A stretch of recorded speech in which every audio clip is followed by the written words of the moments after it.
이제 봄에 한번, 가을에 한번 열두동물북기 하는데, 그 주제 역시 우리가 연초에 받은 말씀이지만 또 잊고 살던 것 다시 집중적으로 묵상하는 기간이 됩니다. 이제 11월, 11일?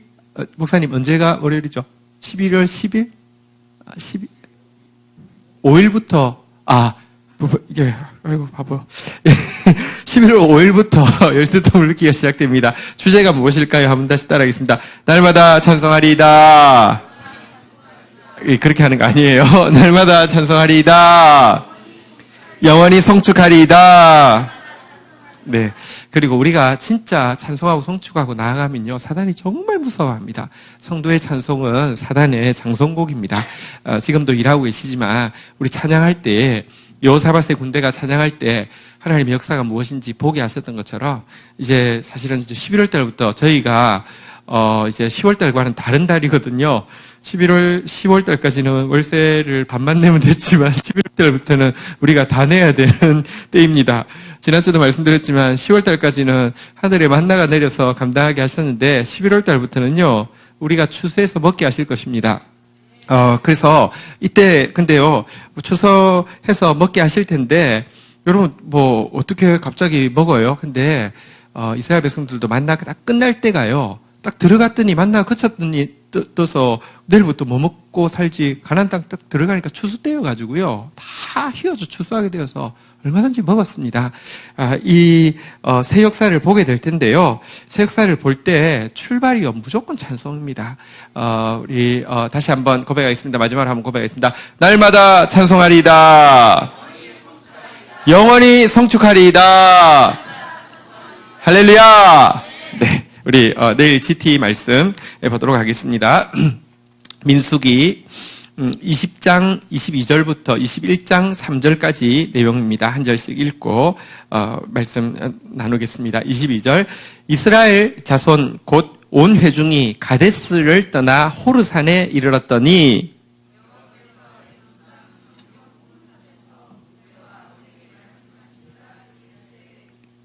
아론은 그 조상들에게로 돌아가고 내가 이스라엘 자손에게 준 땅에 들어가지 못하리니 이는 너희가 무리바 물에서 내 말을 거역한 까닭이니라.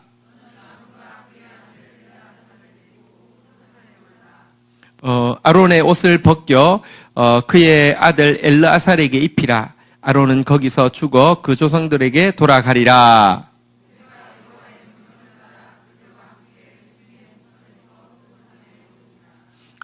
모세가 아론의 옷을 벗겨 그의 아들 엘르아살에게 입힘에 아론이 그 산 꼭대기에서 죽으니라. 모세와 엘르아살이 산에서 내려오니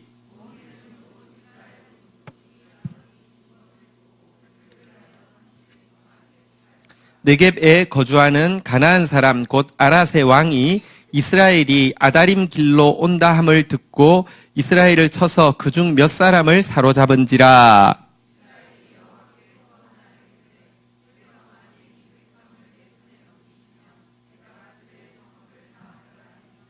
3절 같이 읽겠습니다. 시작. 여호와께서 이스라엘의 목소리를 들으시고 가나안 사람을 그들의 손에 넘기심에 그들과 그들의 성읍을 다 멸하니라. 그러므로 그곳 이름을 호르마라 하였더라. 네. 자, 지금 이제 이스라엘 백성들은요, 제일 처음에 출애굽하고 나서 언약 십계명을 받고 나서 가데스 바네아라는 곳, 다시 말하면 직진하면 바로 가나안 땅에 들어갈 수 있는 곳까지 왔다가 열정탐꾼의 부정적인 보고가요, 두정탐꾼의 믿음의 보고를 이겨가지고 38년 동안 방황을 했죠. 그리고 그때가 끝나자 가데스 바네아에 다시 왔습니다. 이때는 이전에 이런 부정적인 보고가 아니라 자신의 이제 믿음의 보고가 이렇게 이제 통하게 되었고요. 그게 38년에 광야 방황이 헛된 방황이 아니었습니다. 이 기간에 사람들이 준비가 된 것이죠. 그래서 이제 가나안 땅으로 올라가는 내용이 이제 나오게 되는데요. 그러나 아쉽게도 가데스 바네아에서 한 가지 사건이 있었죠. 우리 지금 민수기 20장 보고 있는데요. 민수기 20장 2절 한번 볼까요? 무슨 사건이 있었습니까? 가데스 바네아에서 일어난 사건입니다. 같이 읽겠습니다. 시작. 가데스 바네아에 이제 도착했는데 여러분, 가나안 땅 가는 이제 길이고요. 이제는 가나안 땅으로 하나님께서도 허락하셨고요. 자기들도 믿음으로 이제 가기로 했는데 문제는 그곳에 물이 없었다는 것입니다. 그래서 그들이 모세와 아론 앞에 모여들었습니다. 물이 없을 때 모세와 아론 앞에 모여드는 것은 잘하는 것입니까? 못하는 것입니까? 잘하는 것입니다. 예, 문제가 있으면 하나님 앞에 나와야 되죠. 그건 잘 했습니다. 자, 그런데 이제 문제는 나와가지고 엉뚱한 소리를 했다는 게 문제죠. 물이 없는 거, 물이 없어도 주님, 물이 없어도 괜찮습니다. 죽어도 하면 그렇지 않습니다. 하나님은 우리 필요를 아실 뿐만 아니라 그 필요에 대해서 구하기를 원하시고요. 하나님은 넉넉히 채워주시기를 원하십니다. 나온 건 문제가 아닌데 문제는 나와서 옛날 기질이 나왔다는 게 문제죠. 참 우리 속에 죽을 때까지 참 만만치 않은 죄성이 있습니다. 3절부터의 내용을 보면요. 백성이 모세와 다투어 말하여 이르되 우리 형제들이 여호와 앞에서 죽을 때 우리도 죽었더라면 좋을 뻔하여도다. 항상 이래요. 그러니까 참 그죠? 그래놓고 4절 한번 읽어볼까요? 같이 한번 읽도록 하겠습니다. 시작.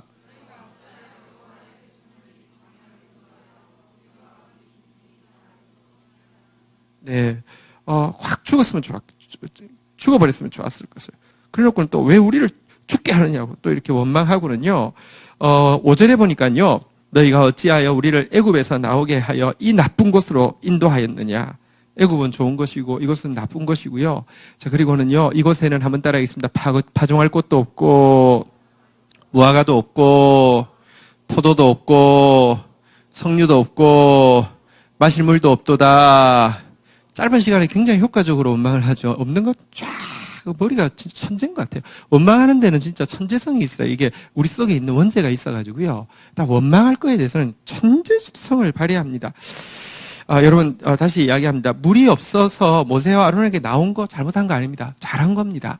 그런데 38년 동안 하나님이 훈련하셔가지고 이제 가나안 땅 믿음으로 가겠다고 한 그들, 그리고 하나님도 가라고 하신 과거는요 가데스 바네아에서 가지 말라고 했을 때 하나님께서 가지 말라고 하니까 그제서야 깨닫고는 가겠다고 했다가 그 심판받았잖아요. 근데 이번에는 가라고 하셨고 가겠다고 자기들도 했는데 38년 동안 그거는 훈련받아서 변화되었지만 38년 동안 생각해 보십시오. 물 없을 때마다 하나님이 공급해 주셨잖아요. 그리고 사람이 떡으로 사는 것 아니라 눈에 보이는 물로 사는 것이 아니라 말씀으로 산다는 것을 훈련시켜 주셨잖아요. 물 없는 출발점에 물이 없을 때 하나님 물이 없어요. 어떻게 하죠? 근데 뉘앙스가 원망과 불평, 막 불신과 이게 아니라요. 신뢰함으로 하나님 기도하다가 어차피 채워질 겁니다. 물 없다고 기도했는데 불평했다고. 너희들은 불평했으니 물 먹을 자격이 없어. 말라 죽어. 이렇게 안 하셨어요. 물 주셨어요. 이래도 주실 것이고 저래도 주실 것인데 여러분들 신뢰함으로 기도하다가 하나님의 방법으로 채우시는 기적을 보았다면 얼마나 좋았겠습니까? 저는 이날 GT를 하고 나서요.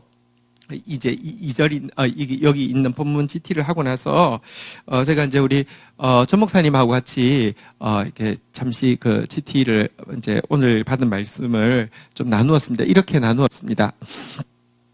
사실 지금 우리 공동체가요 정말 특별하게 지난 방황의 시간을 거치면서 이번에는 여러분들 이제 하나님께서 추수 이렇게 가나안 땅을 주시듯이 우리에게 약속의 땅을 주실 것을 믿고 여전히 버겁지만 이번에는 온 성도들이 한 마음으로 그냥 기쁘게 결정하고 여기 남기로 했습니다.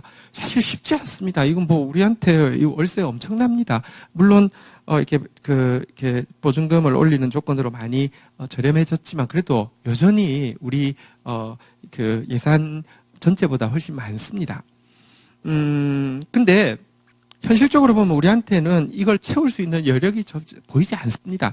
저희가 이제 그 전문위원과 나누기를 1,600 월세 1,600까지는 저희들이 그러니까 이제 있는 예산 전부 다 쏟으면 그러니까 우리 이제 꼭 필요한 것을 제외하고 쏟으면 할 수 있다고 했는데 지금 한 1,800 정도, 그러니까 넉넉 잡아서 1,800 정도를 해니까 한 200이 정도 부족하거든요.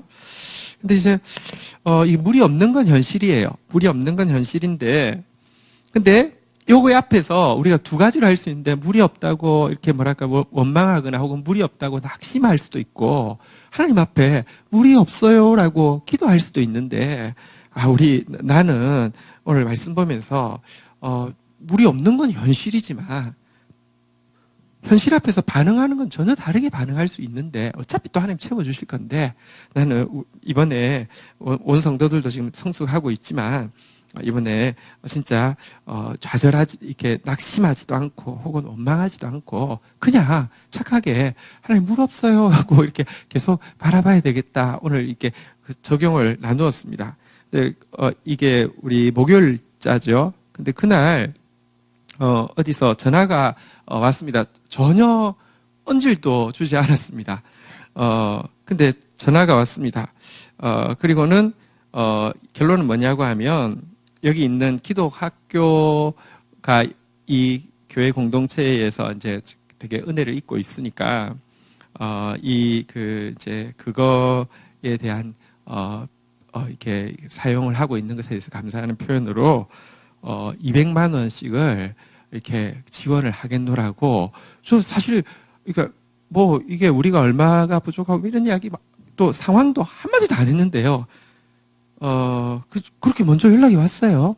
근데 이제 이런 게 하나님께서 하시는 것을 보는 것이죠. 어쨌든, 딱 그렇게 전 목사님과 함께 물이 없는데 우리 원망하지 말고 혹은 낙심하지 말고 하나님 앞에 물이 없어요라고 기도하자고 나는 그렇게 할 거라고. 그리고 사실 그래 놓고 나서도 방법을 사람이 막 찾을 수도 있잖아요. 저도 사실은 이렇게 저렇게 아는 사람이 있단 말입니다. 근데 한마디도 안 할 거라고. 왜냐하면 사람이 해놓고 나면 사람이 한 거지 하나님 한 거 아니잖아요. 그죠? 그냥 아무 말도 안 하고. 근데 하나님 앞에 물이 없어요라고 할 거예요라고 했더니요. 진짜로 먼저 연락이 와가지고 그렇게 이야기하셨어. 그제서야 얘기했어요. 사실은 우리가 지금 이제 하나님 은혜로 또 그물과 좋은 관계가 되어서 이렇게 1,800 정도까지 됐는데 딱 200이 지금 이제 부족한 상황이어서 우리가 계단식으로 월세를 이제 첫 해에는 200만 원 부족하게 내다가 마지막 해에는 200만 원 워낙 월세보다 더 많이 내서 할 수 없냐고 이렇게 해도 할까 뭐 이런 고민까지 하고 있었다고. 그러니까 이렇게 도와주겠다고 이렇게 하신 쪽에서 도리어 놀라면서 그런 마음 든 게 그냥 우연이 아니라 하나님이 액수까지 간섭하신 거 이렇게 느껴진다면서 기뻐하면서 이렇게 지원하도록 했습니다. 여러분 사실 보세요. 안희숙 여사가 이제 일제에서 신사참배 이제 결정하고 나서 막 박해가 들어올 때 너무너무 이제 두려워하니까 어머니가 참 믿음의 어머니가 대단하죠. 믿음의 어머니가 그렇게 이야기하셨답니다. 이수가 무서워하지 마라. 좋아해라. 너가 학교에서 시험이 없으면 네 성적이 네가 공부한 게 얼마나 이제 네 실력이 늘었는지 측정해 볼 수가 없지 않니? 근데 시험이 있어야지 네 실력이 얼마나 늘었는지 알 수 있지 않니? 이런 시험이 있어야지만 너 믿음이 얼마나 늘었는지 알 수 있으니까 걱정하지 말고 준비만 잘 해라. 이렇게 이야기를 했습니다. 물이 없는 거 시험입니다. 하나님 앞에 이렇게 기도하지 마십시오. 시험이 없게 해주십시오. 내 인생에 절대로 물이 떨어지지 않게 하여 주시옵소서. 오 주여 간구하옵나니 물이 떨어지지 않게. 그런 기도는 물입니다. 그러지 마시고요. 죄송합니다. 이건 정말 아니었던 것 같습니다. 제가 해도 물이었던 것 같습니다. 예. 그러지 마시고요. 여러분 이런 시험 앞에서 여러분 시험은 있지만 반응은 전혀 다르게 할 수 있습니다. 어쨌든 그렇게 기도하다가 이것과 다른 반응을 했으면 좋겠습니다. 자, 그러자 이 말을 들은 모세가요 너무 짜증이 난 거예요. 진짜 짜증이 제대로 받쳤어요. 그래서 하나님 앞에 탁 엎드리니까 하나님이 말씀해 주셨거든요. 지팡이를 반석을 향해서 내밀면서 이렇게 반석이 물을 내게 하라고 했는데요. 모세가 어떻게 했다고요? 10절 볼까요? 민수기 20장 10절 같이 한번 읽도록 하겠습니다. 읽겠습니다. 시작. 모세와 아론이 회중을 그 반석 앞에 모으고 모세가 그들에게 이르되 반역한 너희여 들으라. 우리가 너희를 위하여 이 반석에서 물을 내랴. 하고 나서는요. 자, 우리 11절 한번 보도록 하겠습니다. 같이 읽겠습니다. 시작. 모세가 그의 손을 들어 그 지팡이로 반석을 2번 치니 물이 많이 솟아나므로 회중이 그들의 짐승이 다 마시니라 하면서 한번 따라하겠습니다. 반역한 너희여 들으라. 우리가 너희를 위하여 이 반석에서 물을 내랴. 이 반역자들! 우리가 물 줄까? 그러더니 지팡이를 가지고 반석을 두 번 이렇게 내리쳤어요. 여러분, 모세가 이해가 돼요? 이해가 안 돼요? 진짜 이해가 돼요. 이게 해도 너무하잖아요. 이것들이. 이게 지금 40년이 지났는데, 이제 가데스 바네아에서, 이제 진짜 가나안 땅 가는데, 하나도 안 바뀐 것 같잖아요. 하나도 안 바뀐 건 아니에요. 조금 바뀌었어요. 어쨌든 지금 올라가는 것만 해도 기적이에요. 근데, 그것도 믿음이죠. 올라가는 것만 해도 믿음인데, 사실은 참 이게 끈질기긴 끈질겨요. 너무 짜증이 제대로 받쳐가지고요. 하나님이 내밀라고 했는데, 막 내리쳤어요. 모세가 잘못했습니까? 아니, 모세가 더 잘못했습니까? 백성이 더 잘못했습니까? 백성이 훨씬 잘못했잖아요. 그죠? 아니, 물 없으면 우리를 위해서 물을 내어달라고 기도해 주십시오라고 하면 될 것을요. 차라리 죽었으면 좋았을 것을 살아가지고 내가 못 볼 거를 본다고 이렇게 이야기하면서. 아니, 이렇게, 나쁜 곳으로, 우리를, 인도하였느냐고 하면서, 애굽 땅은 천국과 같았는데, 애굽 땅에서 여기에 나오게 했냐고 하면서, 뭐도 없고. 와, 그거 진짜 천재같이 이야기하는 이 못된 모습 보면, 여러분, 진짜 백성들이 훨씬 잘못했잖아요. 자, 근데, 여러분, 이 일에서, 여러분들, 이렇게 원망한 백성들이, 이렇게, 무슨 심판을 받았습니까? 심판 안 받았어요. 그리고 심판을 안 받는 대신에 물을 안 주셨습니까? 아니요, 물도 주셨어요.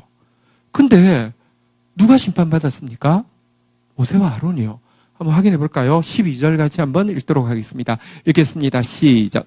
여호와께서 모세와 아론에게 이르시되, 너희가 나를 믿지 아니하고, 이스라엘 자손의 목전에서 내 거룩함을 나타내지 아니한 고로, 너희는 이 회중을 내가 그들에게 준 땅으로 인도하여 드리지 못하리라 하시니라. 아니, 지금 보세요. 솔직히 말하면 모세가 이해가 되잖아요. 그죠? 근데, 그리고 잘못을 따져도 사실은 백성이 훨씬 잘못했잖아요. 그죠? 백성에는 묻지도 않고요. 따지지도 않고요. 모세한테 네가 나를 믿지 않았다. 네가 내 거룩함을 나타내지 않았다. 그래서 모세와 아론 너는 그 땅에 못 들어간다라고 심판을 하셨습니다. 이게 뭡니까? 여러분, 근데 여기서 한번 좀 보도록 하겠습니다. 여러분, 지금 백성들이 잘못한 거 하나님 모르십니까? 아십니다. 정말 잘못한 것입니다. 모세가 이러는 이유를 하나님께서 모르십니까? 모세의 그 진노와 염증을 하나님 모르십니까? 100% 아십니다. 그런데요, 지금 모세는요, 하나님의, 이렇게, 대언자로서, 하나님의, 대신해서 하나님의 모습을 보여주는 대변자로서 세워주셨는데요. 사람은, 여러분들 하나님 앞에 신실하지 못한다 할지라도, 하나님은, 네가 신실하지 않았으니까 나도 신실하지 않을래. 네가 내 화를 부추겼으니까 내가 너를 죽여버릴래. 이러실 수 있는 분이 아니십니다. 우리 디모데후서 2장 13절 한번 보도록 하겠습니다. 디모데후서 2장 13절 같이 한번 읽도록 하겠습니다. 읽겠습니다. 시작. 우리에게는 미쁨이 없을지라도 주는 항상 미쁘시니 자기를 부인하실 수 없으시리라. 우리는 신실하지 않습니다. 우리는 언약을 지킨 적이 없습니다. 그러나 하나님은요, 신실하십니다. 하나님은 무조건 언약을 지키십니다. 그래서 왜냐고 하면 자기를 부인할 수가 없습니다. 자기 속에 있는 이 완전한 사랑을 부인할 수 없습니다. 은혜로우시고 자비하시고 노하기를 더디하시고요. 거룩이란 무엇이냐고 하면요, 한번 따라하겠습니다. 완전한 공의를 이기는 완전한 사랑. 여러분, 공의가 없이는 거룩이 아닙니다. 내 편 두둔하고요. 내 새끼 건드리지 마! 가만 안 둘래! 이거는 지옥입니다. 그건 거대한 조폭이나 하는 짓이죠. 공의가 없는 곳에는 거룩이 없습니다. 그러나, 거룩은 뭐냐고 하면, 완전히 공의로운데, 그 공의를 뛰어넘는, 그 공의로는 측정할 수 없는 완전한 사랑이 있는, 완전한 공의를 이기는, 공의도 불완전한 공의가 아니라, 공의로운 척 하지만 뒤에 사실은 다 백 쓰고 돈 쓰고 아니면 자기 자식들 승계해주고 이런 거 전혀 없어요. 완전한 공의가 있는데 그 공의를 뛰어넘는 사랑을 거룩이라고 하는데요. 하나님은 그 사랑을 가지고 계시고 그 사랑을 대변자가 지금 모세와 아론을 세우셔서 그 대변을 하게 하셨는데, 대행을 하게 하셨는데, 그것을 그들이 가리웠기 때문에 그들에게 심판하시겠다, 이렇게 이야기를 합니다.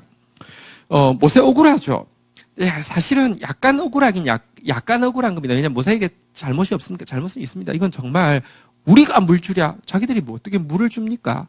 그리고 만약에 보십시오. 지금 이해는 되지만 이거 진짜 누구를 치는 겁니까? 지금 돌을 치는 겁니까? 사실 백성을 치는 마음이잖아요. 근데 여러분, 하나님이 네 이해된다, 진짜 속이 시원하다, 잘했다 이러면요, 하나님이 만약에 그런 마음을 우리를 치면 우리 다 죽었어요. 저부터 그냥 완전 박살났어요. 하나님은 그러실 수 있는 분이 아닌 거예요. 모세 자체가 인간으로서는요 충분히 이해합니다. 하나님 바보 아니십니다. 하나님 그 모세 이해합니다. 그러나 지금 그는 개인 인간 모세가 아니라 하나님을 보여줘야 되는, 하나님의 거룩을 보여줘야 하는 사람이기 때문에 여러분, 그건 잘못한 것입니다. 약간 억울한 것이죠. 많이 억울하진 않습니다. 어쨌든 잘못해서 가나안 땅 못 들어가는 것이니까요. 근데 사실요, 보십시오. 예수 그리스도를 한번 생각해 보십시오.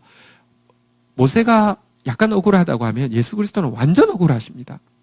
모세가 이때 가데스 바네아에 왔을 때는 이제 거의 인생 거의 마지막입니다. 이제 한 120살 다 된 때입니다. 정말 마지막입니다. 이 마지막까지 이러는 그것도 새파란 것들이 이러는 거 볼 때 진짜 염증이 나가지고 이것들 이랬는데요. 예수 그리스도는요, 십자가 지시기 전날 밤, 이때까지 제자들이요, 예수님이 십자가 지신다는 건 모르고 막 김치국 마시고 이제 뭐 예루살렘에서 한 자리 한다고 생각해가지고 서열 싸움 하느라고, 지금 내가 지금 밀리면 영원히 밀리는 거니까 하느라고 십자가 지시기 전날까지 서로 막 눈치 보느라고 예수님 발도 아무도 안 씻기고 있었어요. 근데 성경에 보면요, 그런 못난 제자들을 향해서 얘들아 저기 수건 좀 가져오느라 하고 수건을 가져오더니요, 기적으로 수건을 쫙 마니까요, 이게 수건이 일자로 쫙 이렇게 하신 게 아니라 수건 가져오더니 두르더니 발을 씻는데요. 그 장면이 뭐라고 하니까요, 예수께서 자기가 떠나실 때가 된 줄로 아시고, 한번 따라하겠습니다. 세상에 있는 자기 사람들을 사랑하시되 끝까지 하시더라.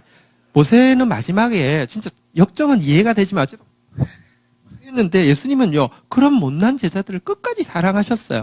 그런데 모세는 어쨌든 역정 냈기 때문에 가나안 땅 못 들어갔는데, 예수님은 끝까지 사랑하셨는데 가나안 땅 못 들어간 게 아니라 십자가에 못 박혀 죽으셨어요. 그게 거룩한 사랑이에요. 그분은 그럴 이유가 하나도 없는데, 모세는 약간 억울하긴 해요. 근데 예수님은 그런 기준에 치면 하나도 잘못한 거 없는데, 하나님께서 우리가 잘못했어요. 지금 이 백성들이 목이 말라 죽거나 아니면 또 막 불이 막 임해야 되는데 그런 거 하지 않고 모세한테 덤탱이 씌우시듯이 하나님께서 예수님께 다 뒤집어 씌우셔서 공의를 행하시고는요, 우리에게 구원을 주신 거, 이게 하나님이십니다. 진짜 하나님의 사랑은 측량할 수가 없습니다. 자, 이렇게 거룩한 사랑을 나타내셨는데요. 이 선고가, 오늘 읽었던 본문은 뭐냐고 하면 이 모세와 아론에게 임했던 선고가 이제 시행되어지기 시작하는 장면이 나오는 것으로 시작되어집니다. 22절에 보니까요, 이제 그 가데스에서 조금 올라와서 호르산이라는 곳에 이르렀습니다. 거리는 거의 얼마 안 됩니다. 자, 이때에, 자, 우리, 그 하나님께서 23절에 보니까, 이렇게 모세와 아론에게 말씀하셨는데요. 자, 24절부터 우리 한번 보도록 하겠습니다. 같이 읽도록 하겠습니다. 시작. 아론은 그 조상들에게 돌아가고 내가 이스라엘 자손에게 준 땅에는 들어가지 못하리니 이는 너희가 무리바 물에서 내 말을 거역한 까닭이니라. 아까 했던 선고를 그대로 하시면서 못 들어간다라고 이야기하고는요, 그날 하나님께서 아론을 취해 가시는데 어떻게 취해 가느냐, 25절부터 한번 교도하도록 하겠습니다. 너는 아론과 그의 아들 엘르아사를 데리고 호르산에 올라. 26절 읽겠습니다. 시작.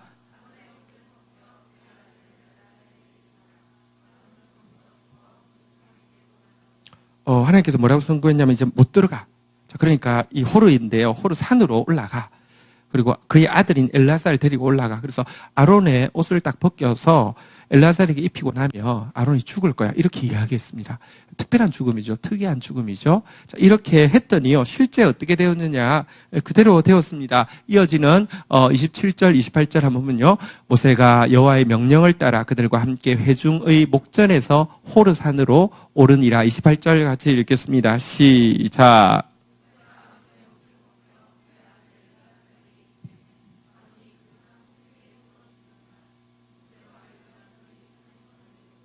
네. 참, 아론의 죽음은, 근데, 참 특이한 죽음이죠. 옷을 딱 벗기니까, 옷을 벗겨서 그의 아들에게 입히니까, 아론이 이렇게 죽었습니다. 정말 특별한 죽음이에요.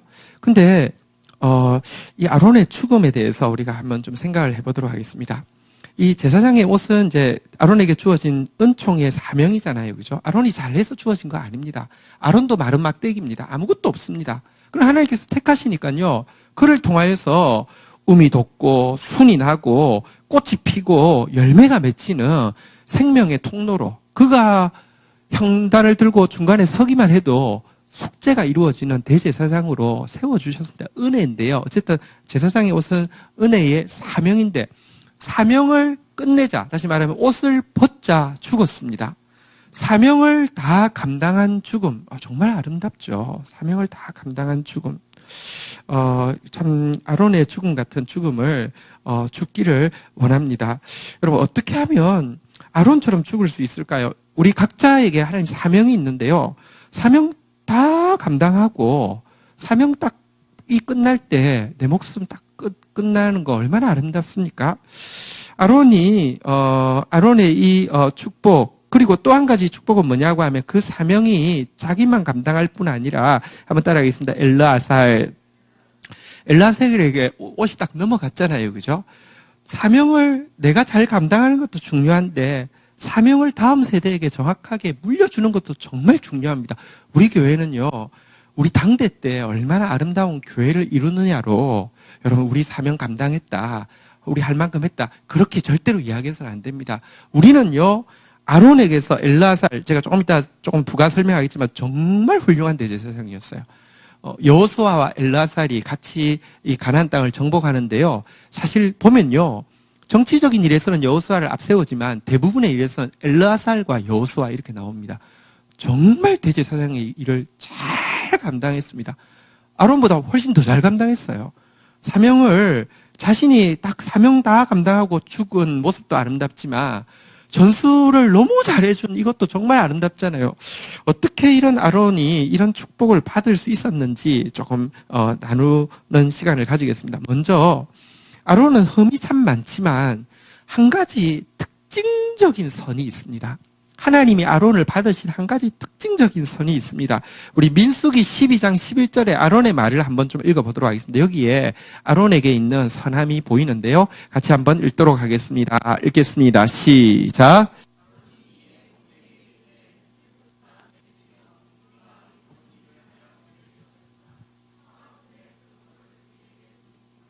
한번 따라하겠습니다. 네, 주여. 우리가 여러분 아론은 모세의 형입니다.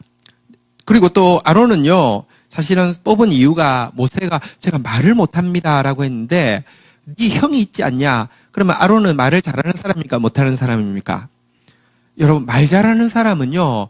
리더십이 잘 주어져요? 안 주어져요? 주어져요. 사실은요. 그러니까 우리 대형 교회들이 문제 중에 하나가 그런 게 있는 것 같아요. 여러분 만 가지 다 잘해도요, 설교가 약하면 대형교회에서는 그냥 좀 힘들더라고요. 근데 이게, 사실은 어떤 의미에서 좋은 목회자란 무조건 설교 잘해야 되냐, 그게 또 아니거든요. 예수님의 모습을 잘 보여주는 거 정말 좋을 수 있는데, 그래서 대형교회라는 체질 자체가 사실은 좀 한계를 많이 가지고 있는 것 같아요. 이제, 그런데 어쨌거나 여러분, 아론은요, 형입니다. 말도 잘합니다. 근데 선택받고 나서요, 아론 허물도 많습니다. 금송아지 만들 때도 적극적이지는 않지만 거기 끼었고요. 지금 미리암이 이렇게 모세 대들 때도요 전혀 적극적이지 않지만 거기 끼었어요. 약간 이렇게 유약한 그런 캐릭터였던 것 같아요. 자, 그런데요 이때 하나님은 아시니까 이 일이 아론은 사실은 그냥 이름만 걸쳤지 아무 그게 없으니까요. 미리암이 문둥병이 걸리게 했죠. 자, 그런데요. 한번 다시 따라하겠습니다. 네, 주여. 아론은요, 사역자가 이 하나님의 부르심을 받고 나서, 대제사장의 부르심을 받고 나서 모세를 부를 때마다 동생인데도요, 항상 그의 권위에 철저히 순복했습니다. 네, 주여. 언제나 아론은요, 모세를 대할 때 주라고 고백을 하고 있습니다. 쉽지 않습니다. 또 한 가지 한번 따라하겠습니다. 여러분 보십시오. 지금 이미 하나님은 판결하셨습니다. 미리암이 책임이라고. 하나님 미리 아셨던 거죠. 그래가지고 하얗게 됐어요. 근데 아론은 다행이야. 큰일 날 뻔했어. 그리고 제가 좀 내가 좀 이야기할게. 걔가 있잖아. 좀 못됐어. 나도 알아. 근데 걔 불쌍하잖아. 좀 봐달라고 하는 게 기도해주면 안 되겠어. 이럴 수 있잖아요. 그죠? 근데요. 다시 한번 따라하겠습니다. 네, 주여. 여러분, 권위 아래 있고요. 우리가라는 것 자체는요. 지금 이 어리석은 일이 걔의 죄뿐 아니라 내 죄라는 겸손함의 표현입니다. 권위 아래 있고 겸손하면요. 그 사명 끝까지 감당할 수 있습니다. 잘나서 사명 감당하는 거 아닙니다. 능력 있어서 사명 감당하는 거 아닙니다. 잘난 척 하다가 능력 있는 줄 알다가 뭔가 막 성경을 읽다가 뭔가 깨달음이 왔고 내가 고수가 되려고 그래가지고 다 망하는 거예요. 사명 감당, 끝까지 사명 감당하고 하나님 앞에 서려고 하면요. 끝까지 권위 아래 있어야 하고요. 끝까지 회개할 줄 알아야지 여러분 사명을 감당을 할 수 있습니다. 그런데 이렇게 사명을 감당했는데 어쨌든 하나님께서 이 사명을 평생 감당한 것도 귀하긴 귀한데요. 사실 이게 지금 어쨌든 여기서 죽잖아요. 그죠? 인간적으로 보면 별로 잘못한 거 아닌데 지금 이번 이 가데스 특별히 무리바 사건에서는 백성들이 훨씬 잘못했는데 아론은 거의 적결 처분 당하듯이 금방 죽었잖아요. 그죠? 이게 뭔가 하는데요. 사실은 이 죽음이 사명을 완성하는 것이었다는 것을 우리가 좀 볼 필요가 있습니다. 그럼 너무 안 죽으려고 하지 마십시오. 죽으면 큰일 나는 겁니까? 아니, 진짜로 하나님 나라를 믿으면 죽음이 큰일 나는 거 아닙니다. 특별히 아론의 죽음은요, 여러분, 죽음으로서 살아서 겸손한 삶과 권위를 인정하는 삶으로 사역을 감당한 것도 분명히 있었지만, 죽음으로서 사명을 완성하는 것도 있었습니다. 민수기 35장 28절에 보면 대제사장의 죽음의 의미가 이러합니다. 여러분, 누군가 범죄를 해서 이렇게 실수로 살인을 하면요, 반드시 도피성이라는 곳에만 살 수 있습니다. 거기서 벗어나면 죽습니다. 실수로 고의가 전혀 아닌데 우리 실수로도 이렇게 잘못할 수 있잖아요. 그죠? 그런 사람은 도피성에만 살 수 있는데요. 그 사람이 언제 고향집으로 갈 수 있느냐 같이 한번 읽도록 하겠습니다. 시작. 이는 살인자가 대제사장이 죽기까지 그 도피성에 머물러야 할 것임이라. 대제사장이 죽은 후에는 그 살인자가 자기 소유의 땅으로 돌아갈 수 있느니라. 자, 대제사장 아론이 죽었습니다. 그러면 이스라엘 백성들이 한번 따라하겠습니다. 자기 소유의 땅으로 돌아갈 수 있느니라. 이 말은요, 지금 가데스 바네아에서 지금 올라가고 있는데요. 아론이 죽었다는 것, 대제사장이 죽었다는 것은요, 이제 이 이스라엘 백성들에게 가나안 땅을 하나님 허락하신다는 약속이기도 합니다. 그의 죽음이요, 지금 이스라엘 백성들을 이 가나안 땅을 차지하게 하는 이게 문이 열리는 이런 역사를 이루고 있는 것입니다. 진짜 이 죽음으로서 사명을 완성하는 그런 죽음이었다는 것입니다. 이렇게 죽었고요. 그랬더니 그 사명이요, 이어지는데 어떻게 이어지냐고 하면 한번 따라하겠습니다. 엘르아살, 비느하스, 엘르아살로 이어지고요. 그 다음에 비느하스로 이어집니다. 근데 아까도 말씀드렸지만 엘르아살은 정말 훌륭한 대제사장입니다. 역대 대제사장 중에서 제일 훌륭하다고 생각하시면 될 정도로 훌륭합니다. 게다가 비느하스 만만치 않습니다. 비느하스가 누굽니까? 여러분 조금 지나가면요, 바알보올 사건 이렇게 이스라엘 백성들이 진짜 강 건너기 직전인데요, 마지막 수경지인데요, 그곳에서 여러분 음행과 우상 숭배에 빠지죠. 그때 하나님의 진노로, 여러분 회개하라고 하는데 백성이 형식적으로 회개하고 있을 때 하나님의 진노로 진노해서 그 진노를 끄쳤던 사람이 비나스인데요. 그 비나스, 그의 손주가 그 다음 때를 이어갑니다. 정말 복된 일입니다. 물론 그 다음 때에 아비수아라는 사람이 대제사장이 되기는 하는데요. 이때 아마 성경에는 기록되어 있지 않지만 하나님 보시기에 합당치 않았던 것 같습니다. 그래서 그때에부터 대제사장이 아비수아 때 끊어집니다. 그리고 신기하게 여러분 그 엘르아살이 셋째 아들이거든요. 아론의 첫째, 둘째는 다른 부를 가져오다가 죽었고요. 셋째, 넷째만 남았는데 셋째 아들인 엘르아살을 통해서 대제사장이 쭉 나오다가 다시 한번 따라하겠습니다. 아론, 엘르아살, 비나스. 근데 이제 이 아론의 넷째 아들이요, 엘르아살이 말고요, 넷째 아들이 있었는데요. 이 넷째 아들의 그 자손인 엘리가 이 아비수아를 지나고 나서는 엘리가 대제사장이 됩니다. 그러다가 이제 엘리가 잘못하고 나서요. 그 다음에 이제 아히멜렉 노베 제사장, 그리고 그의 아들 아비아달 때까지 오고 나서는 이때 또 솔로몬 때에 이제 아도니아 반역의 편에 서다가 이때 끊어지고 다시 이때 워낙에 엘르아살과 비나스의 후손인 사독이라는 사람이 제사장으로 서게 됩니다. 그래서 사두개인이라는 게 사독의 후예들 이런 뜻입니다. 어쨌든 이제 제사장 가문이 다시 회복되긴 하는데요. 어쨌거나 역사상 가장 아름다운 승계가 있다고 하면 한번 따라하겠습니다. 아론, 엘라살, 비나스. 어쨌든 참 사명이요. 너무 멋지게 이어지는 참 아름다운. 그러니까 보십시오. 하나님의 지금 거룩을 나타내기 위해서요. 아론을 그 땅에 못 들어가게 하셨지만 그의 죽음은 절대로 재앙이 아니었습니다. 보신 대로 끝까지 사명 감당하고 옷 벗자 죽었습니다. 그리고 그 옷이요. 정말 아름답게 그 다음 세로 흘러갔습니다. 진짜 하나님께서 공의로우신 하나님께서 그에게 갚아주셨습니다. 근데 제가 여기서 좀 주목하고 싶은 것은, 아론, 어떻게 이렇게 엘르아살이 또 비느하스로 멋지게 사명이 전수되었을까? 이게 너무 부럽고요. 어떻게 하면 우리 교회가 다음 때에 또 혹은 그 다음 때까지 이어질 수 있을까? 이게 너무 이렇게 부럽고 궁금하고 진짜 기도 제목을 이렇게 오래 기도 제목으로 삼아야 되겠다는 생각을 했습니다. 오늘, 그 친구, 제일 친한 친구가 이제 두 명이 있다고 하면, 우리 김용재 목사님이라고 아시는 분들도 있죠. 제 친구 달팽이. 예, 달팽이 친구. 달팽이지, 날팽이는 아닙니다. 논팽이는 아닙니다. 죄송합니다. 네, 우리 달팽이 친구, 그리고 이제 신도배 목사님 이렇게 이제, 셋이, 친한 친구예요. 근데 이제, 오랜만에 오늘 좀 만났어요.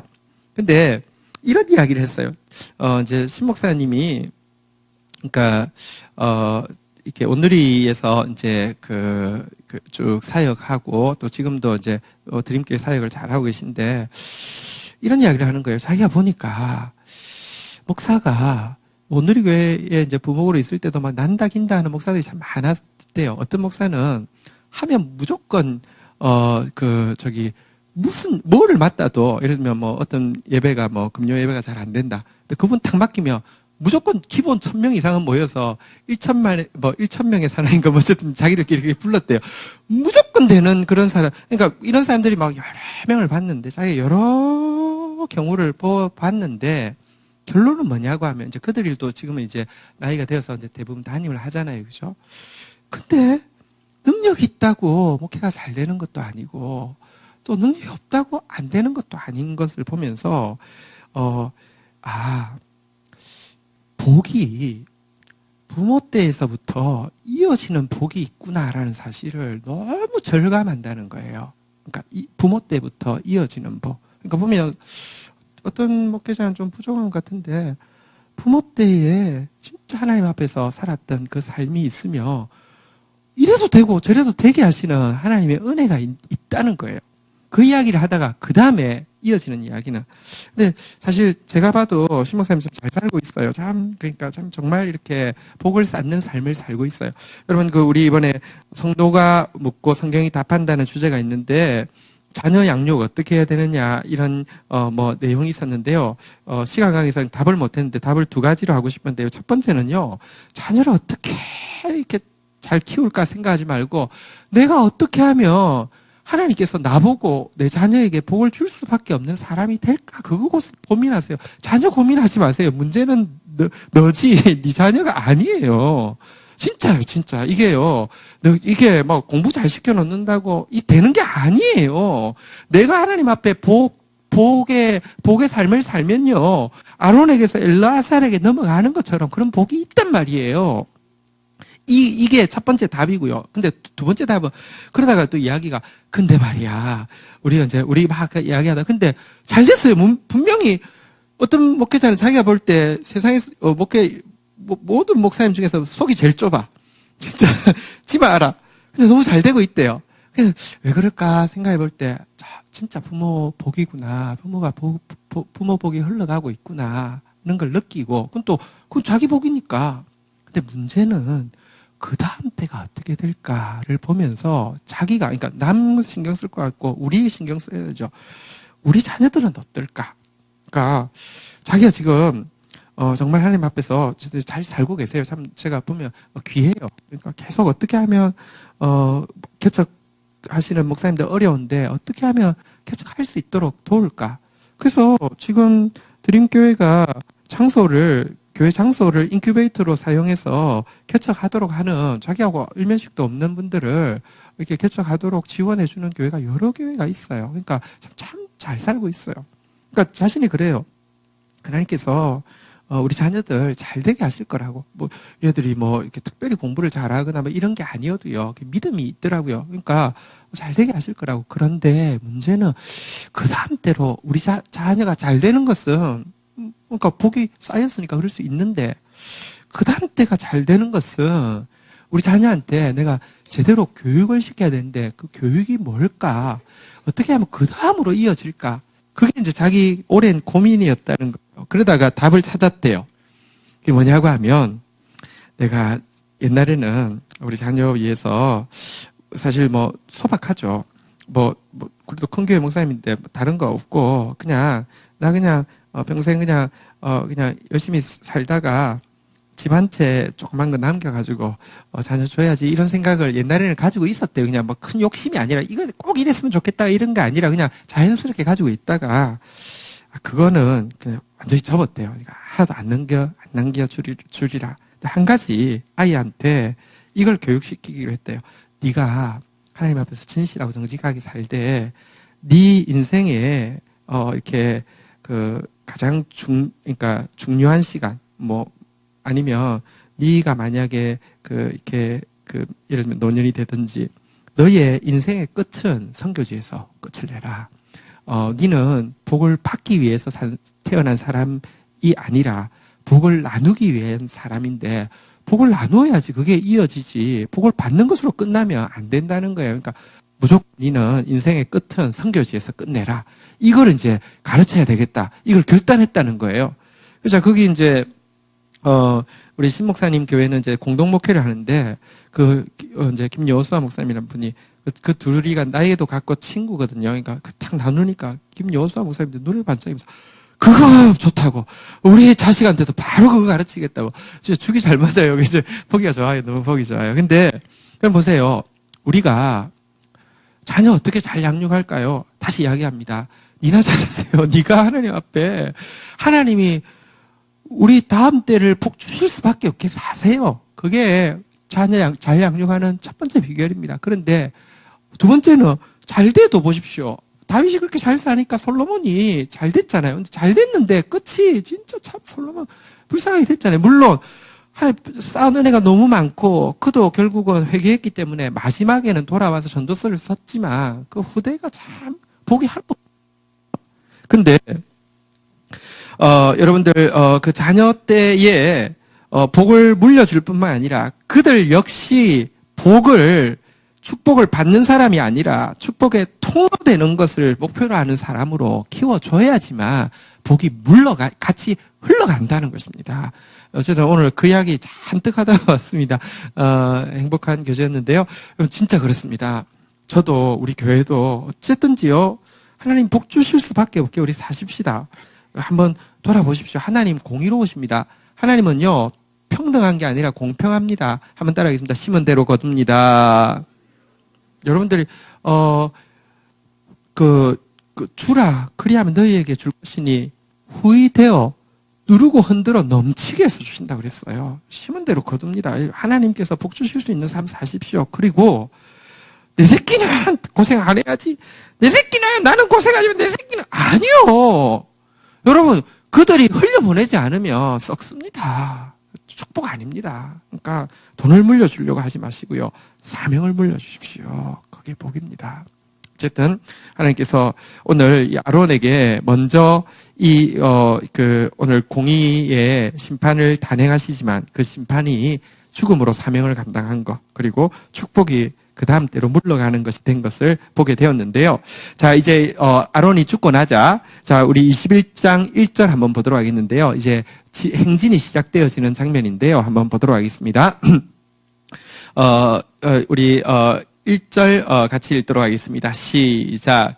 네겝에 거주하는 가나안 사람, 곧 아랏의 왕이 이스라엘이 아다림 길로 온다함을 듣고 이스라엘을 쳐서 그중 몇 사람을 사로잡은지라. 네.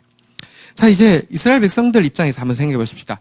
무리바에서 막 원망했어. 근데요, 솔직히 말하면 이 원망이 생각하고, 이번에 이 원망하는 참에 반역을 도모해가지고, 한번 그냥 모세아로 확 엎어야지. 이런 생각이 있었을까요? 아니면, 본 게 그거여서, 자기 부모들 말만 나오기, 사실은 본 게 그거여서, 그냥 이게, 그냥 자동으로 나온 것일까요? 어떻게 생각하십니까? 저는 후자였다고 생각합니다. 왜냐고 하면, 옛날에 반역할 때는요, 모세와 아론을 반역하면서요, 모세와 아론을 죽이려고 했는데요, 모세와 아론이 이 불평을 듣고는요, 해막으로 가서 엎드립니다. 다시 말하면 그냥 습관이었어요. 그냥 아무 생각 없이 했어요. 자, 그런데 아무 생각 없이 했는데 하나님께서요, 어쨌든 영광 가운데 나타나셔서 선고를 하시는데, 와, 이거 깜짝 놀랐을 거예요. 우리 죽었구나. 우리 큰일 났구나. 왜냐하면 본 게 있으니까 우리 죽었구나 했는데 하나님께서 엄하게요, 백성하고 모세와 아론이 있는데 모세와 아론은 막 꾸짖더니 죽을 거라고 이렇게 이야기하더니 진짜 아론이 죽어버렸어요. 그때 이스라엘 백성들이요, 자기들이 불평하고 원망하다가 얻어맞았던 것보다 사실은요, 자기들이 불평하고 원망했을 때 하나님께서 아론을, 그리고 또 이제 모세도 치신다고 하셨는데, 모세 못 들어간다고 하셨는데, 이 심판을 보고는요, 훨씬 더 효과가 있었어요. 그래서 지금 이 상황이 뭐냐고 하면, 여러분, 이 상황 앞에, 오늘 본문에 보면, 여러분, 가데스 바네아에서 가나안 땅으로 직진하려고 하면, 왕의 대로라는, 왕의 큰 길이라는 국제 무역로가 이 에돔 땅 중앙으로 쫙 통과되어 있습니다. 일자입니다. 그리고 평지입니다. 그래서 그냥 직진하면 금방 가나안입니다. 모세 생각에는 이 불평 많은 이들이 만약에 이 길로 안 가면 산길로 이렇게 돌아서 가서 이렇게 가야 되고, 이 길로 가면 바로 갈 수 있습니다. 이 길을 달라고 에돔에 그렇게 애원을 했는데 이런 지하에 거절하고 두 번 다시 이야기했는데 막 군대를 가지고 위협하고, 하나님께서 형제니까 건드리지 말라고 해서 그냥 도는 길입니다. 그러니까 지금 가데스 바네아에서 호르에 왔고요. 이렇게 돌아서 지금 출발하려고 하는 길인데요. 여러분, 이때 보십시오. 안 그래도 길을 돌았습니다. 불평 나올 수 있죠. 그죠? 게다가, 네겝이 어디냐고 하면 가나안 땅 남부 지역을 이야기합니다. 가나안 땅 남부 지역에 있는 가나안 사람의 한 왕국인 아랏의 왕이요, 갑자기 기습 공격을 한 겁니다. 그러다가 기습 공격을 했다가 이스라엘 사람 중에서 몇을 사로잡아서 가져간 겁니다. 여러분, 이게요, 지금 보십시오. 기름 막혔죠. 그리고 가난한 사람이 내려와서 기습을 했죠. 그리고 사람은 잡혀갔죠. 이러면요, 이 공포, 두려움, 원망, 이런 것들이 막 터져 나올 수 있습니다. 자, 근데 이 앞에 하나님께서 지금 모세와 아론을 심판하시는 이 장면을 본 이스라엘 백성들이요, 이 일 앞에서 사탄은 지금 겁을 몇 명만 잡아간 것이 여러분요, 이것만으로도 충분합니다. 겁만 먹으면 끝장입니다. 그러면 안에서 내분이 일어나가지고요, 막 원망과 막 두려움, 얼마든지 이룰 수 있는데요.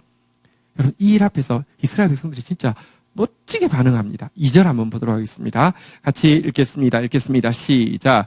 이스라엘이 여호와께 서원하여 이르되 주께서 만일 이 백성을 내 손에 넘기시면 내가 그들의 성읍을 다 멸하리이다.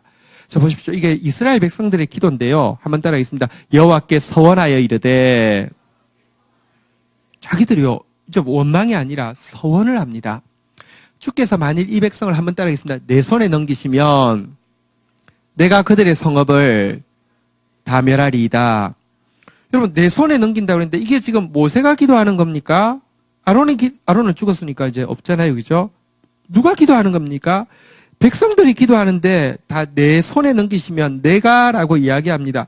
온 백성이 그냥 전부 마음이 하나가 돼가지고요, 원망 대신에 합심해서 서원을 하면서, 하나님, 이를 우리 손에 만약에 붙여주신다고 하면, 우리 힘으로 할 수 없습니다. 우리 손에 붙여주신다고 하면 내가 두려워해서 그들의 작전대로 두려움에 빠져가지고 원망하고 불평하고 되돌아가자 반역하고, 옛날 가데스 바네아에서 옛날에 그랬잖아요. 그죠? 그 일을 반복하지 않고 저 원수들이 막 오금이 저리도록 전멸해 버리겠습니다. 이렇게 같이 기도하고 나아갔습니다. 과거와는 정말 다른 모습을 보여주고 있습니다. 어쨌든 광야의 훈련이 여러분 사실은 무의미하지 않습니다. 저희가 사실 많은 연단을 겪었습니다. 참 되돌아보면 부끄럽기도 하고 아프기도 한 시간들이 있었습니다. 헛되지 않았습니다. 이것이요, 우리로 하여금, 다시 한번 따라하겠습니다. 어떻게 하는지 아시죠? 날마다 찬송하리이다. 영원히 성축하리이다.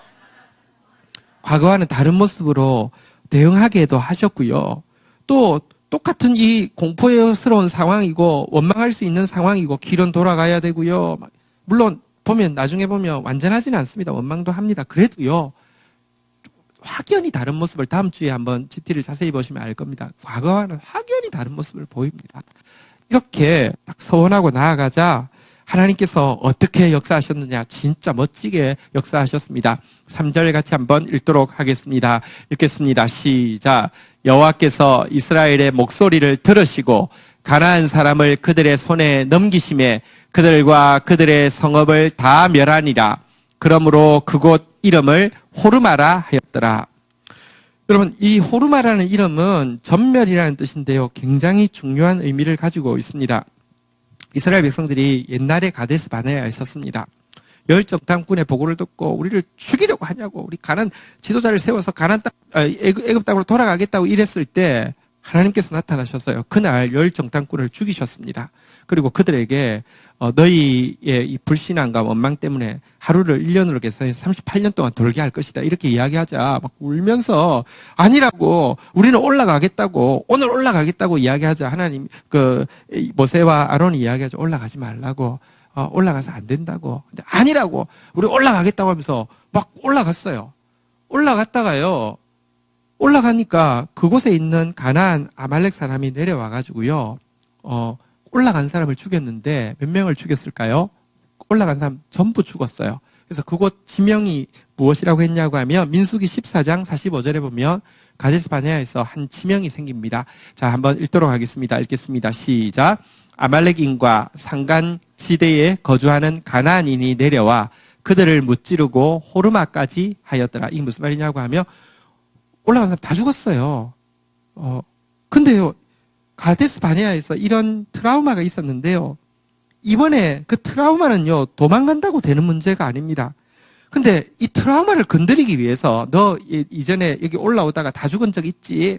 그러면서 지금 아랏 왕이요, 사단이 보내가지고 확 이때처럼 기습 공격을 해서 잡아간 겁니다. 트라우마가 다시 도질 수 있습니다. 그런데 이번에는 그들이 진짜 뭐랄까요, 이 하나님께서 대신 이 모세와 아론을 이렇게 심판하시는 모습 보고는 조금 철들었어요. 그리고는요, 진짜 하나님 앞에 서원하면서 기도했더니 호르마를, 이 패배의 트라우마의 호르마를요, 이 지금 38년 동안 광야에서 그 38년 광야 방황 후에 첫 번째 승리가 이거거든요. 호르마로 갚아주셔가지고요. 이제는 더 이상 그 호르마의 트라우마가 남지 않도록 하셨습니다. 우리에게도 이런저런 트라우마가 있습니다. 우리가 과거에 지나왔던 시간들에 대한 트라우마가 있습니다. 비슷한 일만 생겨도요, 자라보고 놀라는 가슴, 소뚜껑 보고 놀란다고요. 비슷한 일만 생겨도, 하고, 이러는 수가 있습니다. 근데 여러분, 그때 우리의 믿음을 보일 때입니다. 하나님께서 우리에게 훈련시키셨고요. 하나님께서 우리에게 당신의 신실함을 보이셨습니다. 이때 진짜 오늘 이 이스라엘 백성들의 멋진 기도가 진짜 한마음 되어진 기도로 한번 따라하겠습니다. 내 손에 넘기시면 내가 그들을 다 멸하리이다.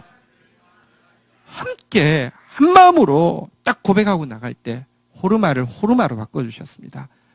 그리고 우회하는 길을 결국은 승리하게 하셨던 내용입니다. 우리 오늘 이 내용 가지고 우리 주님 앞에 나아가서 주님 앞에 한번 간구하며 나가도록 하겠습니다. 우리 찬양팀 나와서 좀 도와주십시오.